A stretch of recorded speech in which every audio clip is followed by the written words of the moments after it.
Good evening. How's it going, all those Buzz fans out there? How's everybody doing today? Welcome to Storytime on the Farm, episode number 4. Apologies for missing out on last weekend. The long weekend was a little bit busy for us. A lot of stuff going on, a lot of projects. Little visit from my mini man, so that was good. Spent a little bit of family time with the boy. Can't complain about that. So, what do we got to talk about today? Wow. Where do I start? So first of all, we've finally accomplished the first step of the government process in order to get ourselves licensed for the meadery, so that's good. Very excited about that. Spent some time foraging up here in the trees and exploring what other types of products and things we can offer you. We've partnered up with my good friend Christeva. Christeva Dowling is the head mead maker at Stolen Harvest Meadery in Grand Prairie. And what we're doing is we're bringing you this tasty stuff. So this is new growth from a fir tree.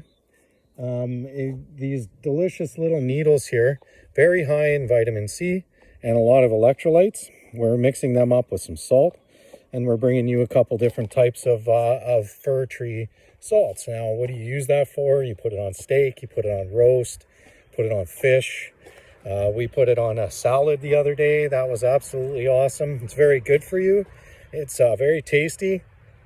It's like almost like citrus, like a vitamin C. And it doesn't really taste a lot like the tree, which is probably pretty good, but it's absolutely awesome. So you'll see that coming up very soon on our web store. Now, so we've finally started developing a web store in order to bring you all of our products, our soaps, our balms, and all of the different the salts and smoked honey. We're working on a cinnamon honey. So we're hoping to bring those to you very shortly via web store. With any luck, just a matter of gathering a few product photos. So with any luck, we should be able to get it all up and running this week. And yeah, we've got a lot of movement going on with the bees. We've added some new boxes. A couple of the hives are now already starting to show significant honey flow, which is excellent. We're not anticipating a lot of honey this year because we're in a development phase. So what we're going to be trying to do is splitting the hives and duplicating them so that we can get more hives, stronger hives for next year. And start to really see a larger honey flow next year. So, but in the meantime, we've got some really strong hives here. Number 3 here at the front, very strong hive. Number 1 here, we just added a new box to. Number 2 here is a very strong hive as well. So, things are looking really good. The bees are loving this. We got a lot of wildflower going right now. We're seeing them on the dandelions. They're bringing a lot of dandelion in. The apple blossom and all of the fruit trees have actually stopped now. They've all started to fall off, so the bees have finished with those. And then they'll start to develop fruit here very soon. We're seeing them on our lilac, on our lavender. We're seeing them on our begonias and all of the different flowers around the yard. So, it's been a great spring. The weather's have been a little off.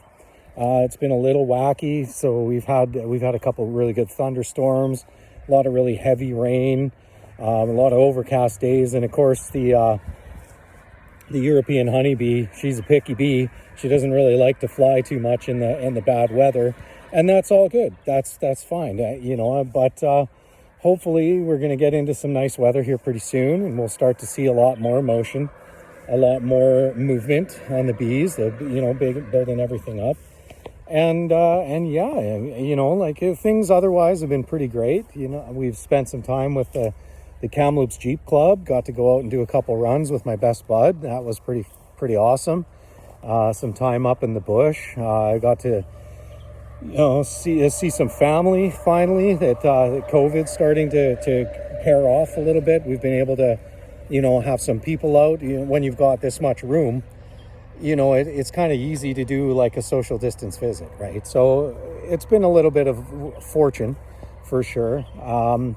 And then, of course, there's also the stuff that that's been a little sad. Like I'm sure by now all of you have seen on the news of the 215 children, the remains that were discovered at the Kamloops residential school. And horrible, absolutely horrible stuff. You know, I mean, the real sad part about it is because I grew up with a lot of friends from the local area that were First Nations. I kind of knew about it already, and it's sad that, you know, there was so much denial that was going on for so long, so much. It's not true, none of it's true, blah, blah, blah, blah, blah. Well, here we are, and guess what? It was all true. It was all true. And my heart goes out to them. It breaks for them. And, you know, my thoughts and everything are with my brothers and sisters in the First Nations community, my good friends up there. And it's just horrible. It's horrible. So, we're, you know, like, there's not much to do about that, but we do what we can. We motor on. We try to heal. We try to find a way past it. We move forward. I'm very thankful to be on these lands. There's not a whole lot much more I can say about that, but my heart's out there. It's with all of them, and it's just not a good thing. So moving on, we've got you know, like I said already, some good weather's helping out. A lot of new growth in the roses already, wild rose and home rose. Our chickens over here, they're really starting to punch a lot out for us, and we're already putting out some eggs and everything. So it's been good. It's been good. It's busy. We're working hard all the time. You can actually, you probably can hear Papa off in the background running the tractor, getting some lawn mowed, doing some weeding, building all sorts of new gardens, planting all sorts of new plants for the bees, and gathering tips from trees to make salt. And, you know, it's been good. So look forward to bringing you guys more news very soon, hopefully. You know, I look forward to bringing out a web store. And as always, be safe. Thanks for watching. We'll talk to you soon.